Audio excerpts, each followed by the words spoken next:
and as President Truman would later say, to make sure that no one can at some point in the future say this did not happen. And it's worth remembering that in all this process of pursuing Nazis, the goal of education, I think, has been as important as the goal of punishment. And over time has become, I think, the education component has become even more important. And so you had this verdict where 10 of the accused were sentenced to death. Goering committed suicide beforehand. The rest were executed. And then you also had plans, but this was not the end of it, for various trials, follow-up trials to Nuremberg. And in the U.S. sector, these were trials led by U.S. prosecutors, usually U.S. Army prosecutors. And what's interesting is one of the most important of these follow-up trials, which was of the Einsatzgruppen, which were these special killing squads that went to the Eastern Front. And simply after, this was before the gas chamber, before the Holocaust of the gas chambers, there was the Holocaust of the bullets. And there was one prosecutor, one of the most junior members of that team. His name was Benjamin Ferencz, who was 27 years old at the time, a graduate from Harvard Law School, just as you are, Eli. And Ben Ferencz is a remarkable man. He's about 5 foot tall, full of energy. He is still alive today. He's 96. And in fact, 2 days from now, I'll be attending an event organized by the Holocaust Museum with Ben Ferencz in Boca Raton, Florida. And so I feel doubly pleased to be able to talk to Eli and then to Ben, who also happen to be the two main American characters in my book, The Nazi Hunters. But Ben is an example of someone who, through sheer determination and what I would just say, a term which needs no explanation here, chutzpah, managed to get this trial to take place because it was not planned. A researcher in Ben's team in Berlin found a stack of documents, and these were reports of these special killing squads sent back to the Gestapo, and saying how many Jews, Gypsies, and others had been executed day by day on the Eastern Front by these special units. And they would report back and say, in this village we lined up 750 people, or 1,370, and shot them, men, women, and children, day after day. And when I talked to Ben about it, and whenever Ben tells the story, he said, I sat down with an adding machine and started adding up the number of victims. I reached 1 million, and I stopped. And I thought, my God, nobody's supposed to be tried for this. We've got chapter and verse on every killing, and who the commanders were of these units. And he went to his boss, Telford Taylor, who by that time was the head of the U.S. prosecution team, and says, we have to put them on trial, some of these commanders on trial. And eventually, that's what he manages to do. When Taylor says, I don't even have an experienced prosecutor free to handle this case, Ben Ferencz at age 27 says, I'll do it. And this is his first trial first prosecution of a case. It's the biggest murder trial to that point in the history of the world, and he hasn't prosecuted so much as a speeding case on the Parkway. Yeah. I mean, Ben is amazing. So he does that. He gets it. Everybody's found guilty.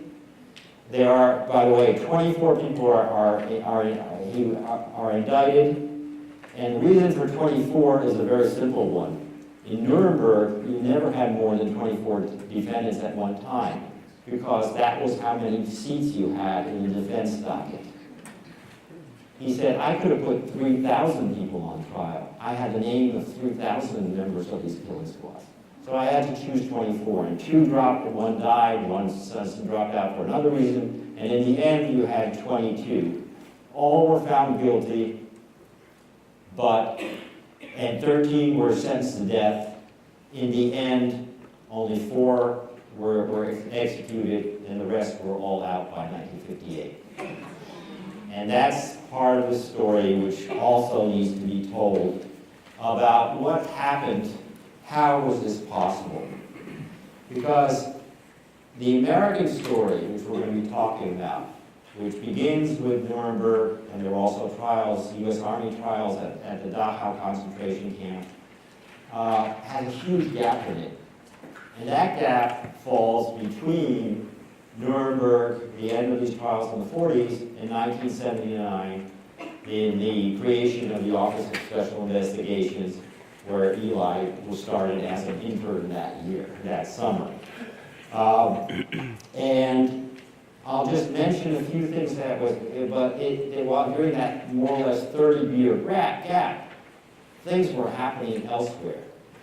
And there were people who refused to accept this notion that the Cold War meant that we had to forget about these cases, that we have other priorities. And by the way, it wasn't just the United States, it was Britain, France, others who were suddenly concentrated on the Cold War. We were concentrated on finding German rocket scientists, getting popular support, and so forth. The Russians also were focused on the new struggle from their end.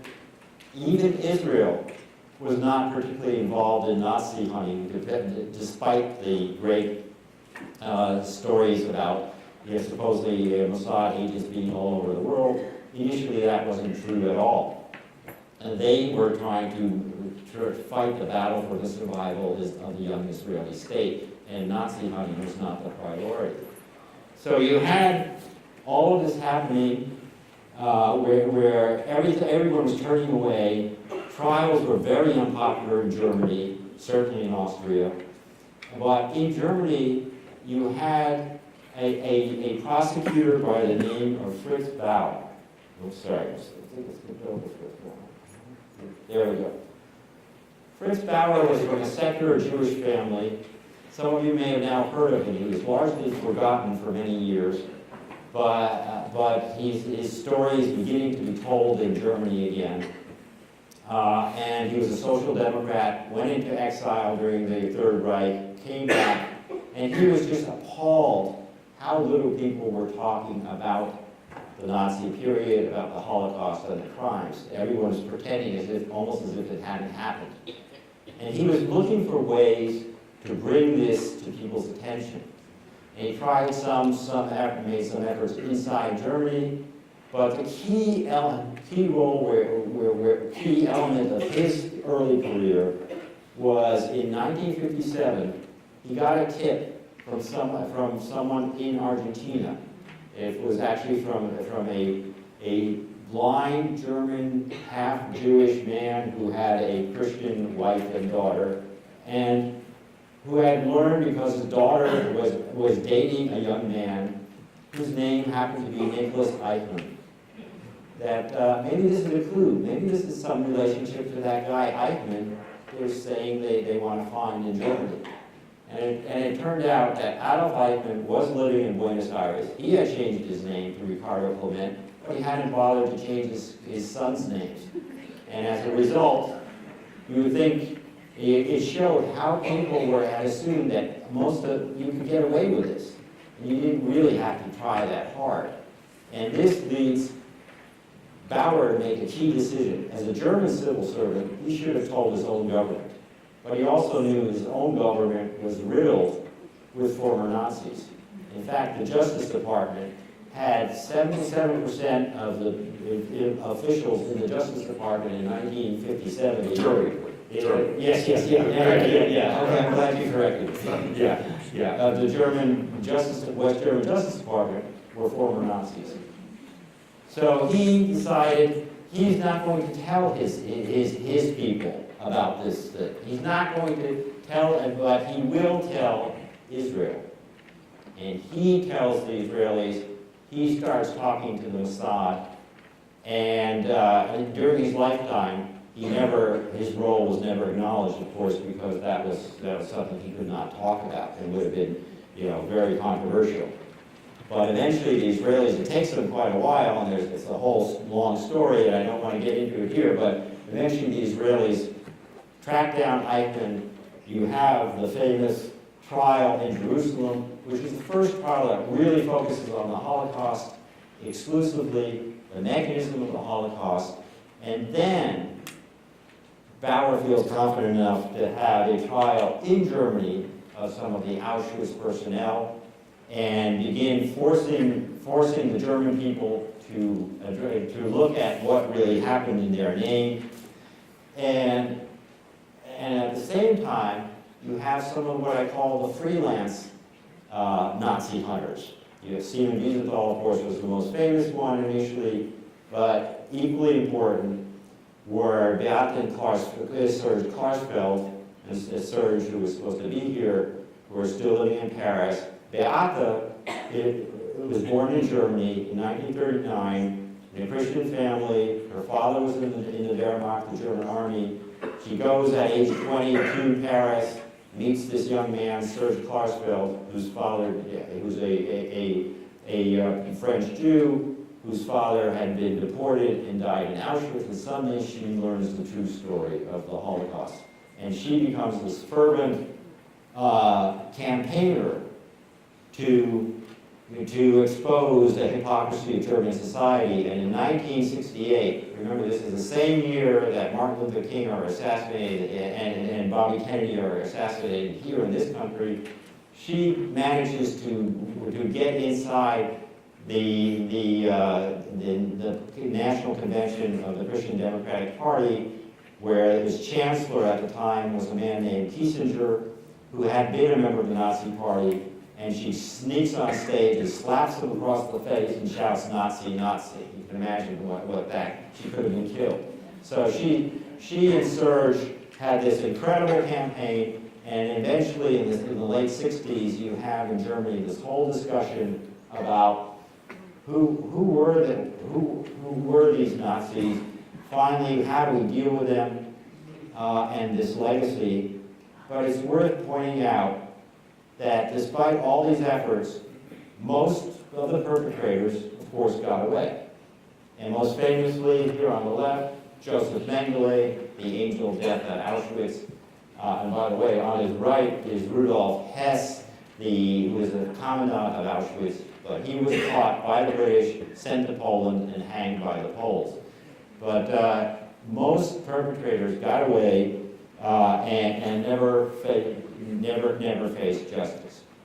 But this was an issue that kept surfacing. So, Eli, let's look now at the United States.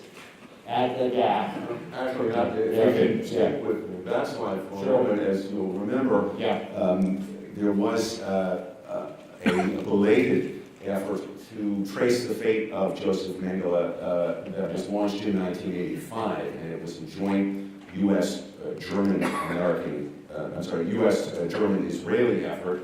My office was the lead American component of that.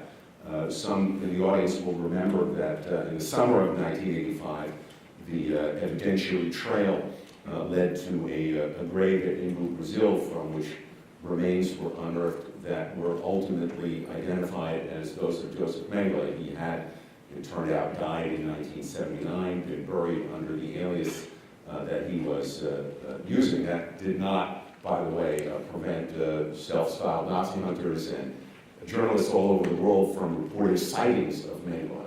He was dead, but he was being sighted here and there. I wrote some of those. Oh, yeah, and he turned out to have been in pretty much the one country that nobody said he was living in, down in South America, namely Brazil. And ultimately, my office wrote a report on that multinational effort in which we laid out the historical and forensic evidence that the remains unearthed in 1985 were indeed those of Joseph Mengele. It's on the Justice Department website. I commend it to your attention. I came in at one point on that to handle the forensic aspect, and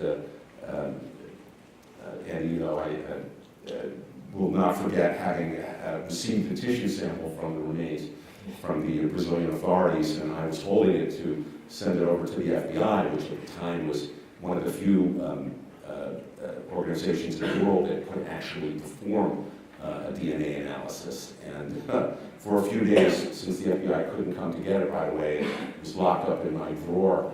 And I remember thinking that this was a good posthumous humiliation of Joseph Mengele in the decidedly warmer climate in which he now found himself.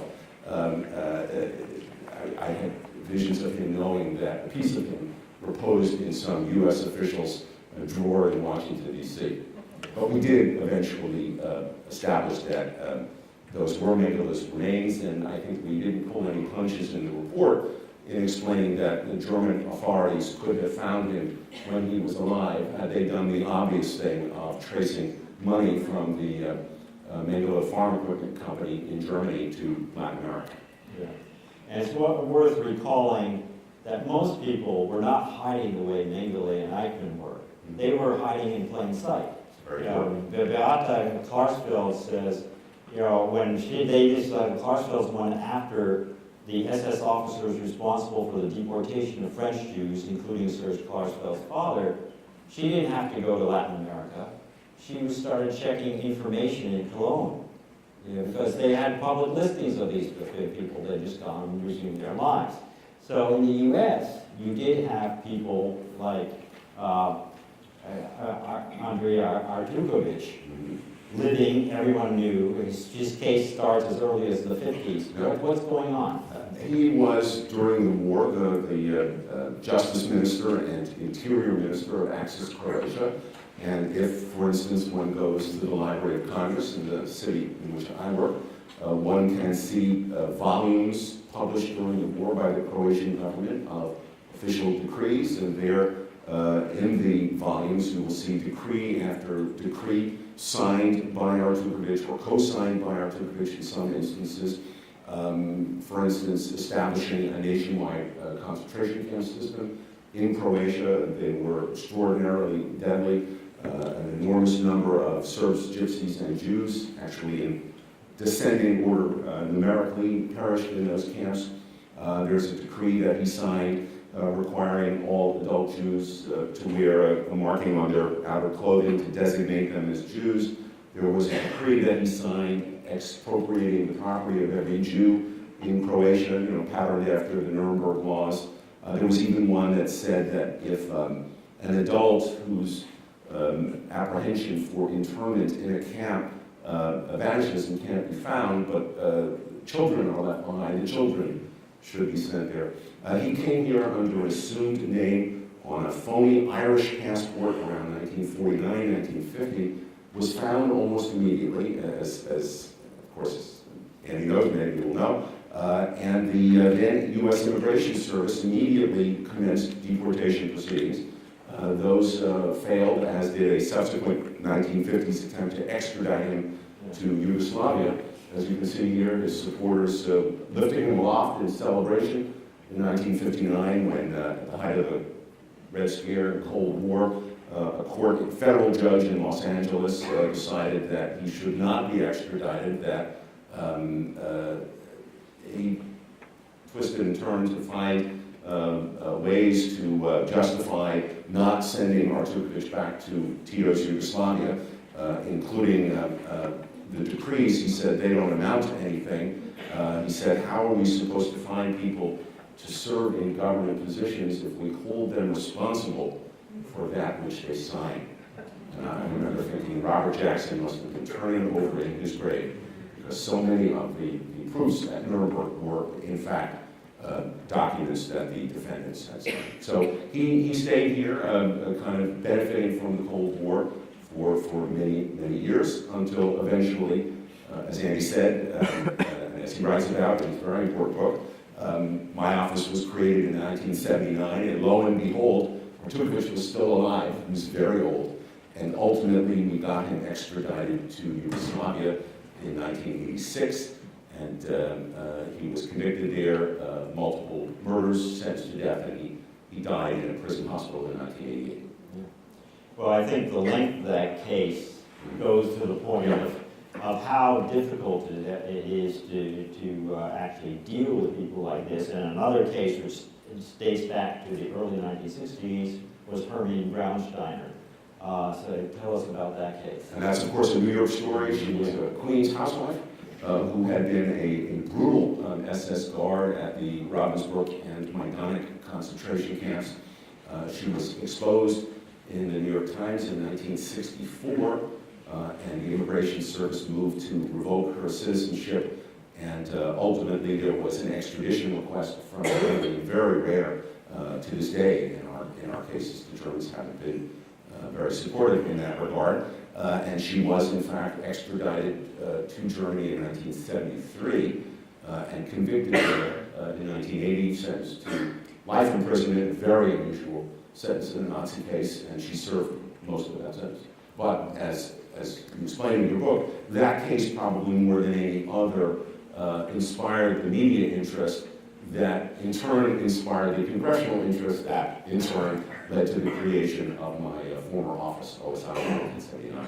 Yeah, so let's take a moment just to be clear. OSI was created in 1979. Up till that time, the INS, the Immigration Service, had handled these cases and by all accounts handled them badly, did not pursue them with a lot of interest, with very few exceptions. So the OSI is supposed to change that, but what exactly were the powers of OSI? What could it do? Well, we still don't have in the new office that I'm in, which incorporated OSI, criminal jurisdiction. The crimes were not committed in the United States. For the most part, U.S. courts, therefore, can't adjudicate a criminal prosecution. What we could do instead was, if these people have become U.S. citizens, bring a citizenship revocation case, a so-called denaturalization case, in federal district court, proving what they did. Usually we also proved that they lied to gain entry, though they didn't always. Once citizenship is revoked, we could bring a separate lawsuit in U.S. immigration court to deport them. And our goal always was to deport them to countries like Germany, like Austria, others, that had the criminal jurisdiction that we lacked. I should add that it is commonly thought that our burden of proof in our cases was lower than the beyond a reasonable doubt standard in criminal cases. And while a lower standard of proof, preponderance of the evidence, 51%, does indeed apply ordinarily in civil cases, in citizenship and deportation cases, it is essentially the criminal standard. So these were tough cases with an evidentiary trail that had gone cold decades earlier. Now, a different kind of case was one which basically you initiated as a young lawyer at OSI against Arthur Rudolph, because this is about someone who was a German rocket scientist, and we wanted in this country. He wasn't sneaking in. He became the father of the Saturn program, and you decided to go after him. How and why? This was based on some research that I did actually between my summer '79 internship and returning the following year as a federal prosecutor in OSI. I had been intrigued by a survivor account by a man, Jean-Michel, who had been a slave laborer at the underground V2 missile facility that was built as part of the Dora and Nordhausen concentration camp complex. And it was not well known in the United States, even though the United States had liberated Dora and Nordhausen and the underground factory. I think because U.S. government really didn't want it to be well known, better to focus on Dachau and not on the place that was the center of the German V2 missile program, and therefore implicated people like Werner von Braun and Arthur Rudolph, whom we wanted to use. So there was a lot of research that went into figuring out what exactly some of these people had done. It's of course pre-internet.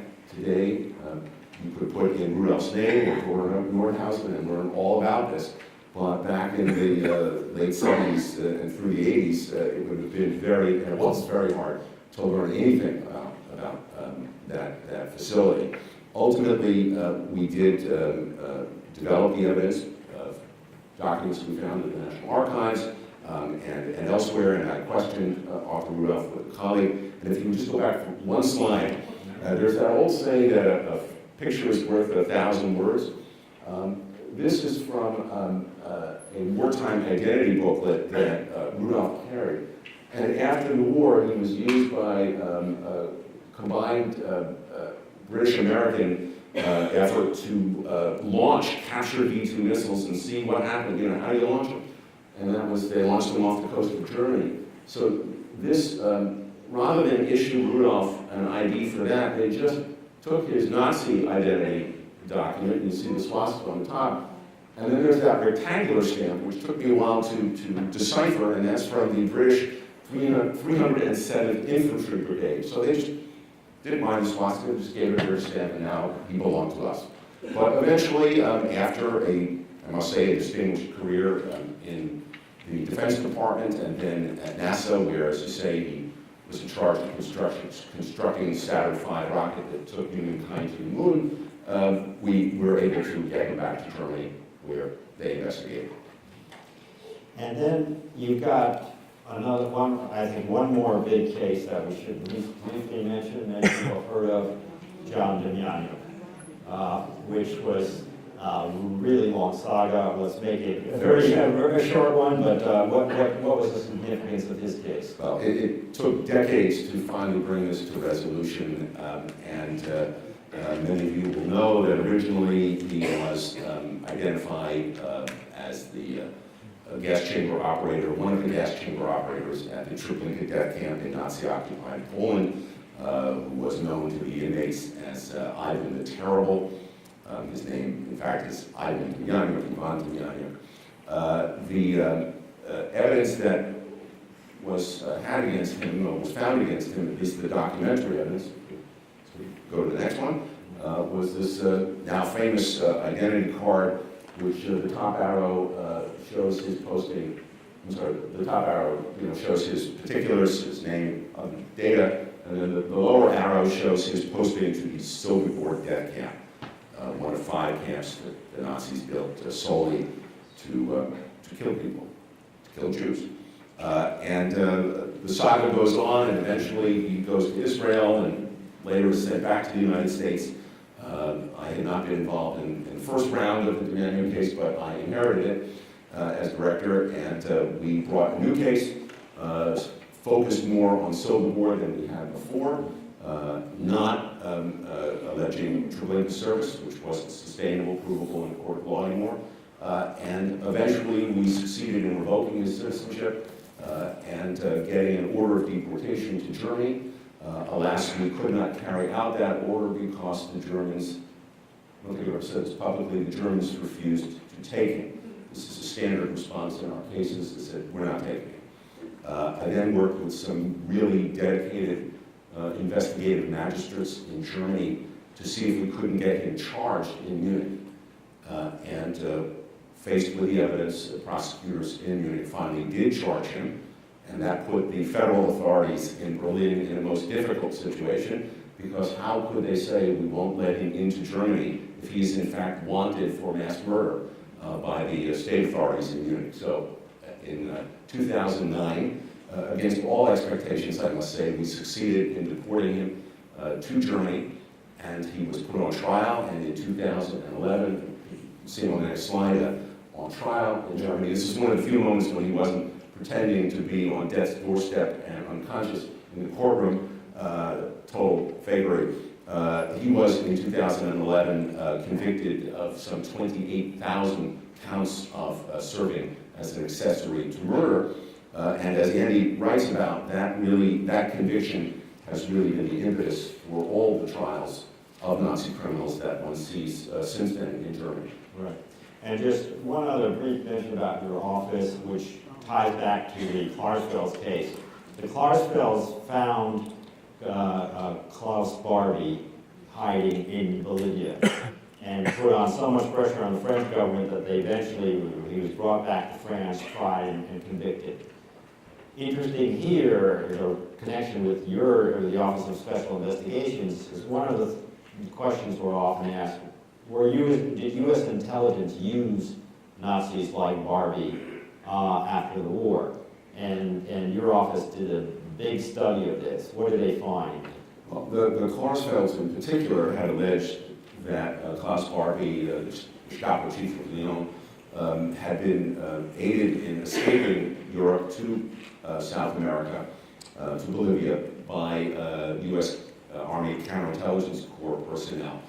And my office undertook an investigation of that question, and that resulted in a long classified report establishing that, in fact, that had been done.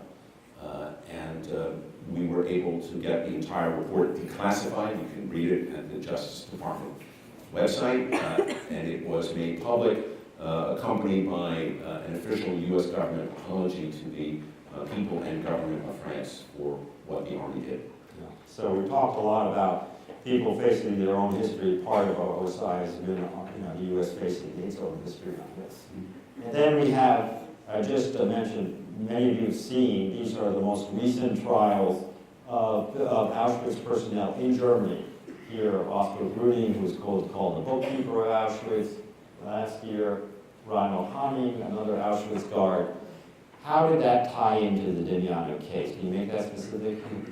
Well, for the most part, until the Damiano case was brought, the position of German authorities was that unless they could prove an identifiable murder, that is, with a victim, a named victim, killed by a particular defendant, they would not prosecute.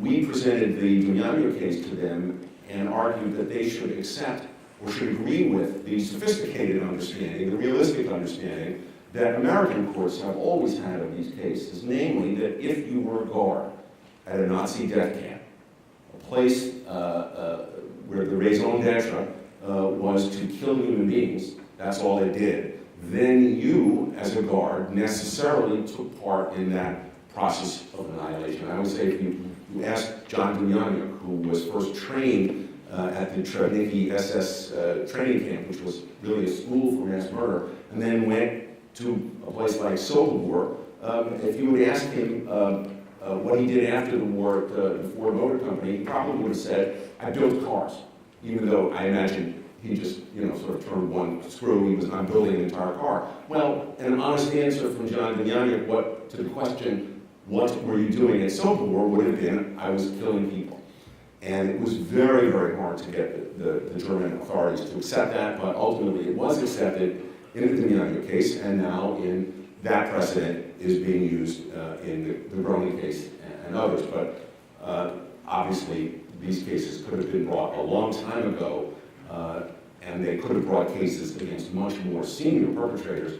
The only ones who were left alive, of course, are what we call the trigger pullers of the Holocaust. Yeah.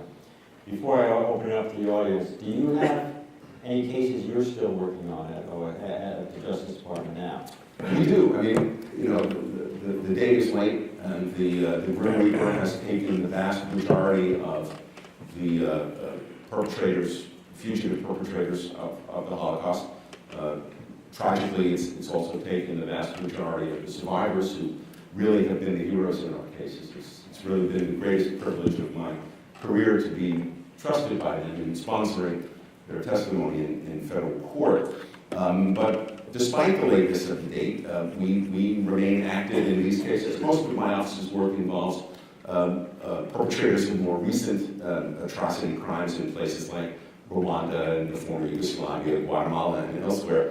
But we have a number of still promising World War II Nazi investigations, and we actually even have one court matter that's still open, a prosecuted Nazi case that's not completed. Which one? Oh, well, since I'm in New York, it's here again in Queens. Not to single out one borough, but it seems that we find him in Queens. And his name is Yaakov Polly. As you know, he was trained at the same school for mass murder that Damiano was, and he served, among other places, at the Jewish forced labor camp that the SS built next to the training camp in order to afford the guards the opportunity to train on live Jews. And ultimately, all of the several thousand Jews who were there were killed in a mass killing operation. And of course, they were interned there under grotesquely inhumane conditions. We found Polly through some investigative initiative that we conducted with foreign government, and ultimately succeeded in getting his citizenship revoked. And in 2004, we won a final order of deportation, and that order, alas, remains, it has not been carried out. So you're saying between 2004 and now, nothing has happened? 12 years. 12 years. And I would say, won't be a surprise to the audience at this point, we could put him on a plane to Germany tomorrow if the Germans would only say yes. But they don't, and I don't feel that they have acted in good faith with our government in these cases over the decades. Fabulous cooperation on the investigative side, on the side of achieving the deportation of these people back to Germany, the country that for which they committed these crimes, that authorized the crimes, that ordered the crimes, that provided them with the official German government uniforms that they wore, that paid them for what they did, and that provided as well the instrumentalities of murder, so to speak. There's an obligation to take these people back. All right, well, thank you. That's a sobering note. But let me open it up now, please, to questions. And again, I'm grateful for focused questions so we can get quite a few in. If you have a statement, please keep it very short. One right here. Yes. Oh, if you can wait, I'm sorry. If you just wait for the microphone and then, yeah.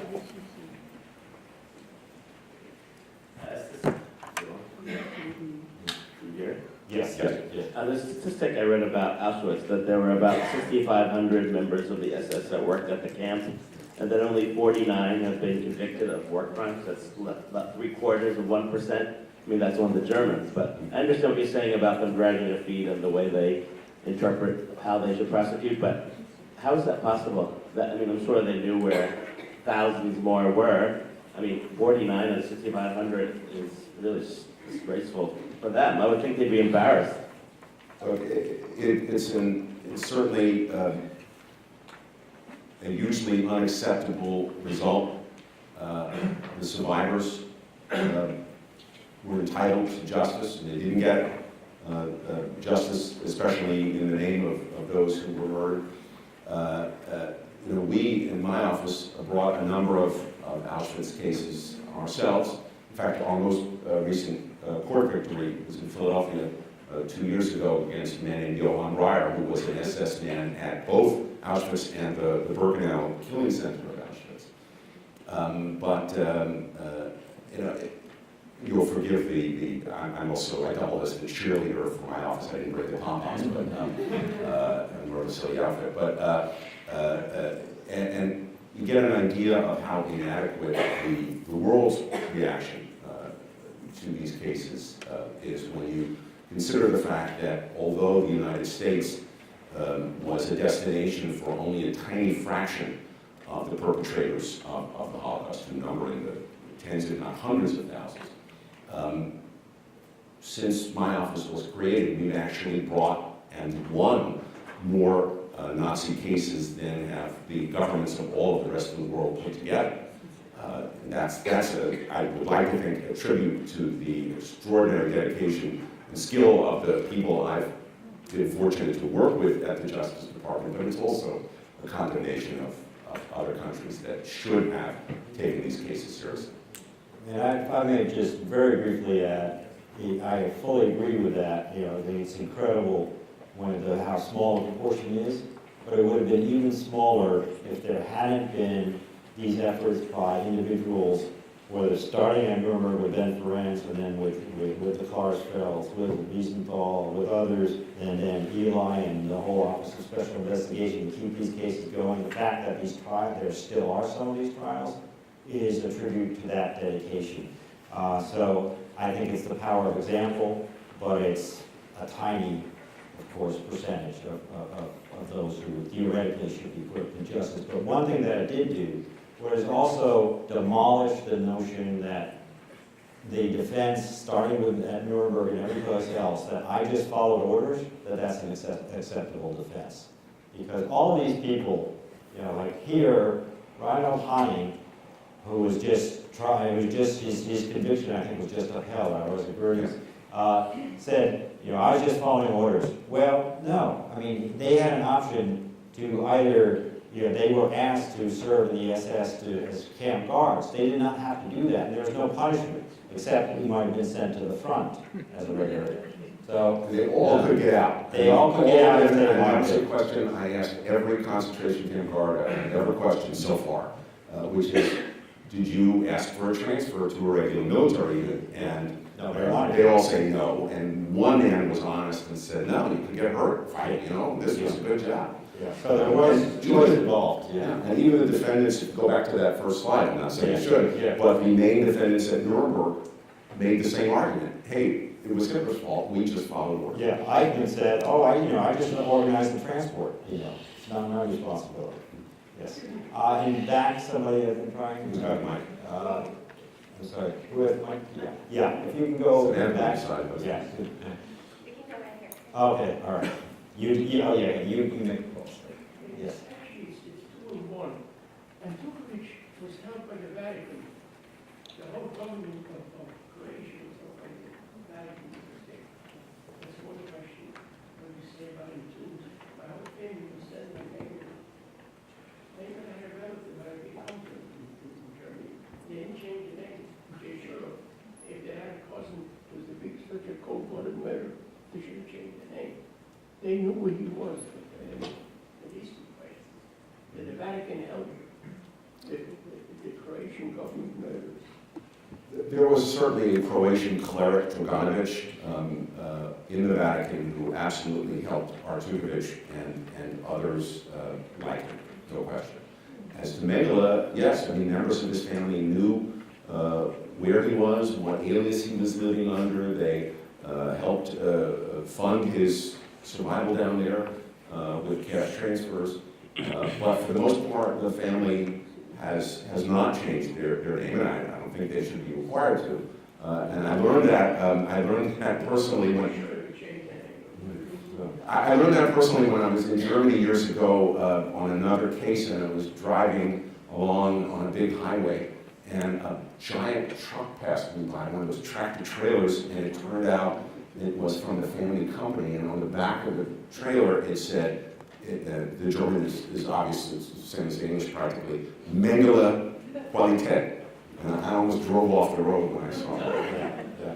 Two things, they clearly, the German investigators did not follow up on, there was a German investigator, I talked to him at the time when there was a search, and they believed Mengele was still alive. And some cousins said that they had never even been questioned, so there was not, the investigation never came close to being authoritative. On the Vatican, I just say, yes, there was a Croatian priest, there was a Ukrainian priest who was very involved, a Ukrainian bishop, but I wouldn't, the Vatican itself was split on that. The Vatican was a big organization, the wartime history of the Vatican is a very, and the church, the Catholic Church in general is a very complicated one. Many people survived because of certain priests and nuns who saved them, and then there were the collaborators, the people, who helped organize what was called the rat line that got people like Eichmann and Artukovic out. And once again, it's the Cold War that inspired these kinds of efforts. Had there not been a Cold War, I'm not sure anybody would have been helping any of these people. Other than other Nazis. Governments would not have been involved. The clerics would not have been involved. There would have been a lot more justice after the war had East and West not been almost immediately focused on fighting what succeeded the hot war, the Cold War. Sam? The same way that Israel put Eichmann on trial, and you're saying that Germany was refusing to take these individuals, why don't we send them to Israel? I'm sorry, what did Well, why don't we send them to Israel? Okay. I think, I don't speak for the government of Israel, of course. I'm not trying to speak for my own government. But Israel has taken two of these people. One they apprehended out of Eichmann, the other they accepted through or requested through extradition, and we sent them there to Antoniano. I think Israel's position, which seems to me to be a reasonable one, is that it is not the responsibility of the state that was built in significant part by the labors of Holocaust survivors to achieve justice in these cases. They don't have the resources, they don't have the access to all the evidence over there, that this is primarily the responsibility of the European societies that perpetrated these crimes, or at best, looked the other way while they were being perpetrated.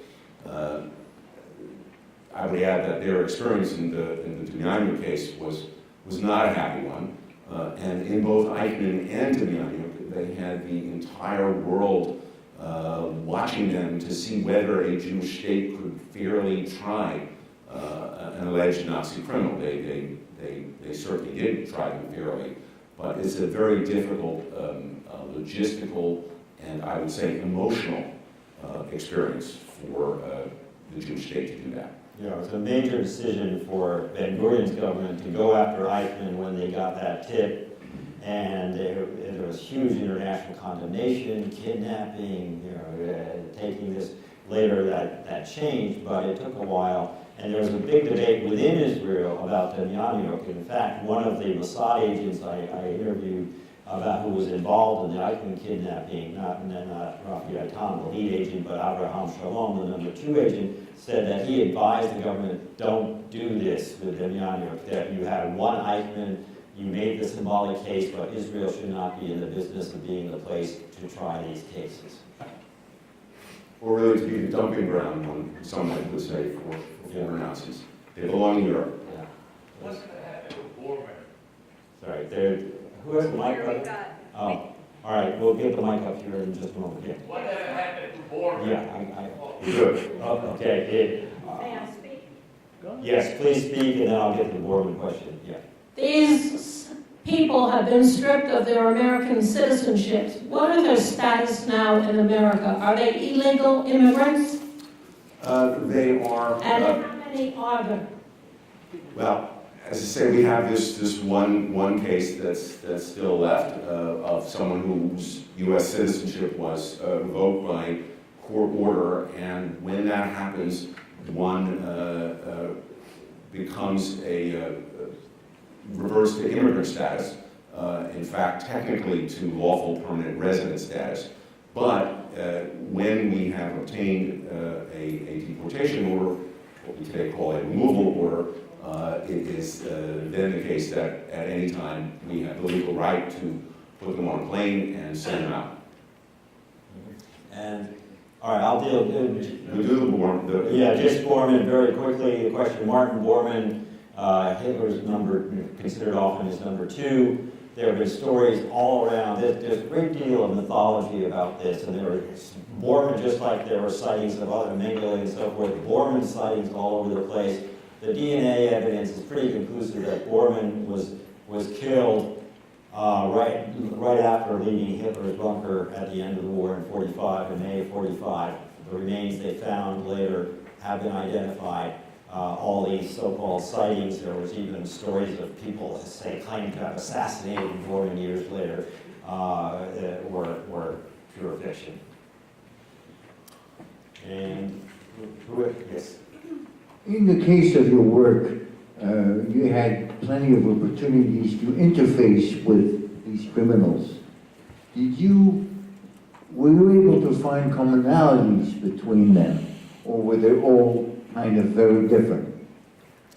That's a great question. The main commonality was that they all either denied taking part in any crimes, or they insisted that they had no choice.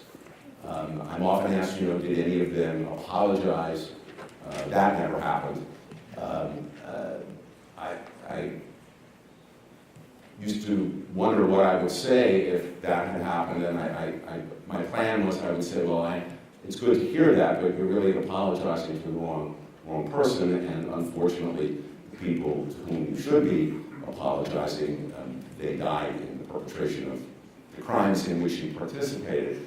I guess another way of answering your question is to say that I thought in all of these years of studying this subject and especially questioning suspects and getting a fair number of admissions, I would say, that I would come to understand something more about these crimes, but having met some of these people and seen them present as rather ordinary individuals that don't seem exceptional in any particular way, I think maybe I actually know less than I thought I did about how, for instance, it's possible to kill a child. And then, how to explain that particular crime, the killing of a child, and then just to speak of Jewish victims, was repeated until more than 1 million Jewish children lay dead. I mean, I really cannot understand it. There have been numerous attempts, starting in Nuremberg and elsewhere, by the U.S. Army had psychiatrists to try to examine these people. Are there common traits?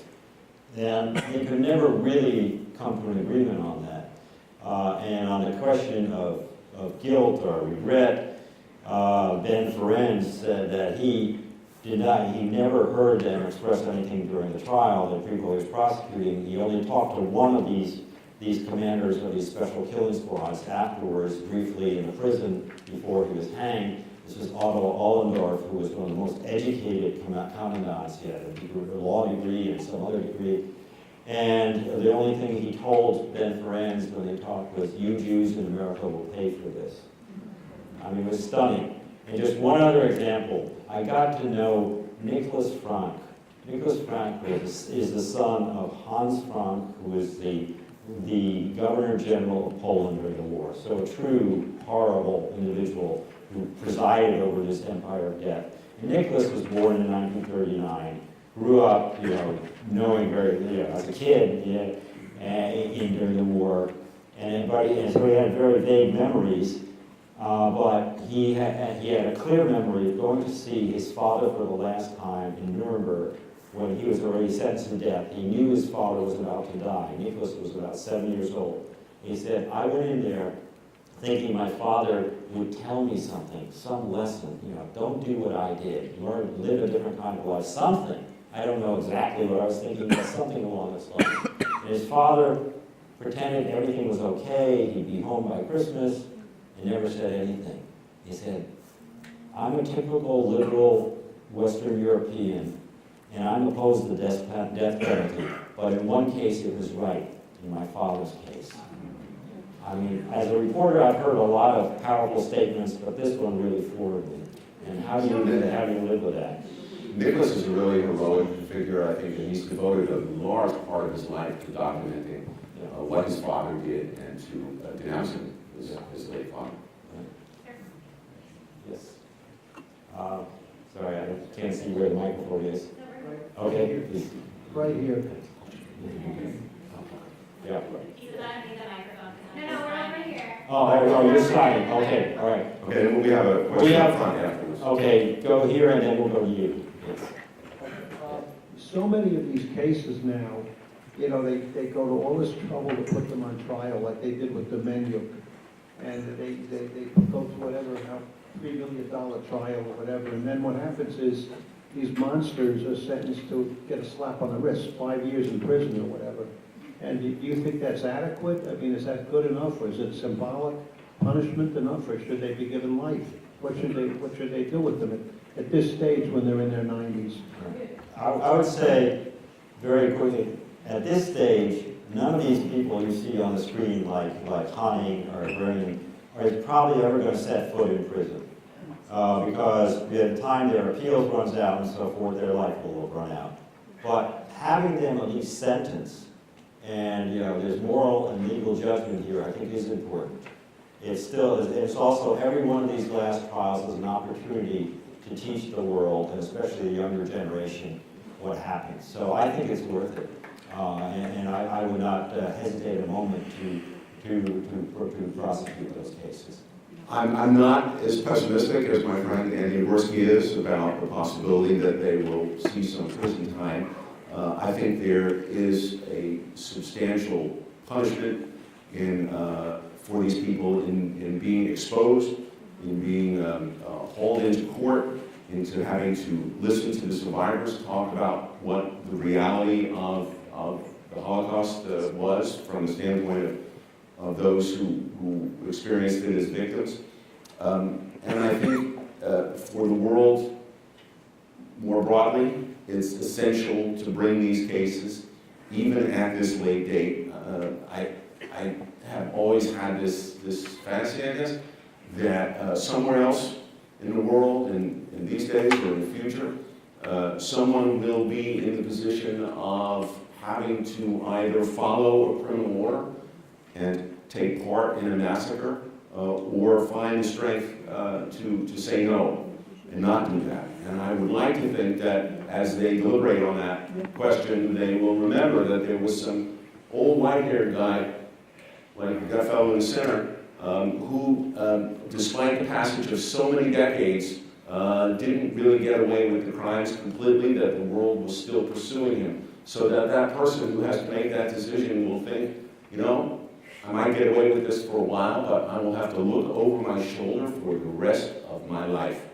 And that is, I think, a very important deterrence goal that we have to pursue, in part through these cases. And the fact that right now, the U.S. military and other militaries, there are very clear instruction for officers and enlisted men that if you receive an order that is clearly illegal, for instance, shoot prisoners of war, you have a duty not to obey that order. That's part of the legacy too. There was a question up here, which if you Which you want to interpret for us. Yeah. We don't need mic. We don't need a mic, please. We'll Sign. Sign, yeah. Are either of you involved in Japanese war criminal cases? Yeah, I was. Years ago, as we identified Nazi perpetrators or suspected Nazi perpetrators, literally over 70,000 people based on our own work, if we didn't find them here, we put them on the immigration watch list so that they couldn't enter the United States, which until 5 or 10 years ago, they were trying to do with some frequency, not as immigrants, but as tourists. And we would get calls, usually they came to me, usually on weekends, from Kennedy Airport or Miami or Chicago. So-and-so was on your list, just showed up, what do we do? You know, so those were interesting cases. And we decided that we should do the same for Japanese perpetrators, none of whom we ever found here.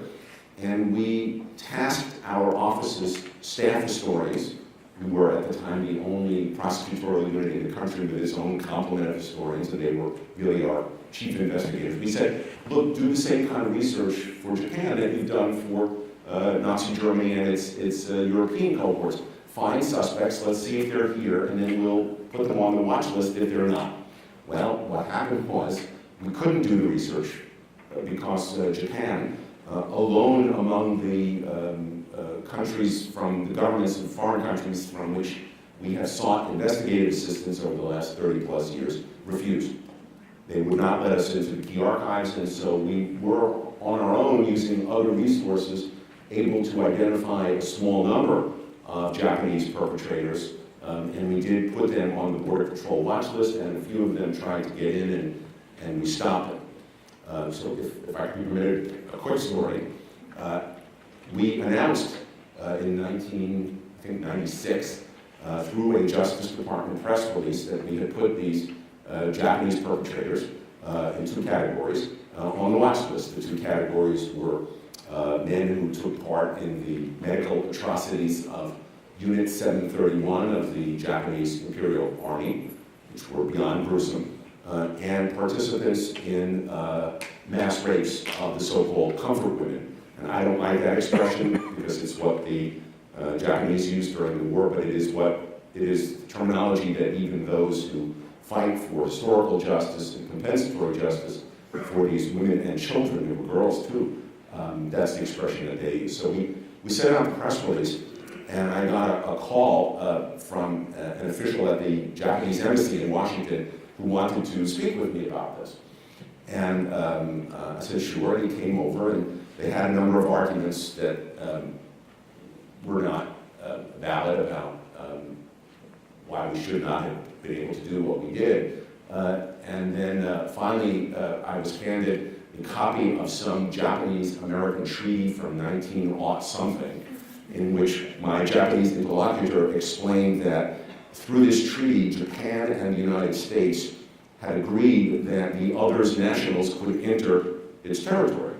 So I was told that under this treaty, we had no right to bar any Japanese citizens from entering the United States. So I responded that I had to admit I was not familiar with that 1907 or whatever it was treaty, that I was a young lad when that was entered into, but that I was quite sure that every sovereign country has a right to determine which foreign nationals can enter its territory. And I said, you know, it seems to me that Japan accepts this principle, because I remember from my youth that Japan refused to allow John Lennon, and I added of the Beatles to be sure he knew what I meant, John Lennon to enter Japan because he had a marijuana possession conviction. And I said, certainly, we can agree that marijuana possession is not a serious offense when you compare it to, you know, kidnapping, rape, and murder. And he was embarrassed, and he looked down and he said, actually, it was Paul McCartney. Sorry, Sir Paul. The serious point, though, I think, on the Japan comparison is that for all the criticism of Germany, I think it is worth pointing out that I think no country has gone to a great length to try to at least confront some of its most horrific moments of history. And for so many decades. And for so many decades, and how much it's been integrated into the educational system, into the whole mentality. It's far, you know, it's very uneven, and certainly the justice falls far short, but certainly Japan doesn't even come close. This will be our last question. Just a brief comment on those rights to exit the SS. Not only the collaborators, but the Germans themselves had this possibility. A case by Daniel Goldhagen details it, and it's included in my book, Big Book and Beyond. All right, you would. Okay. All right. So we want to thank Andy and Eli for being with us today, and our interpreter.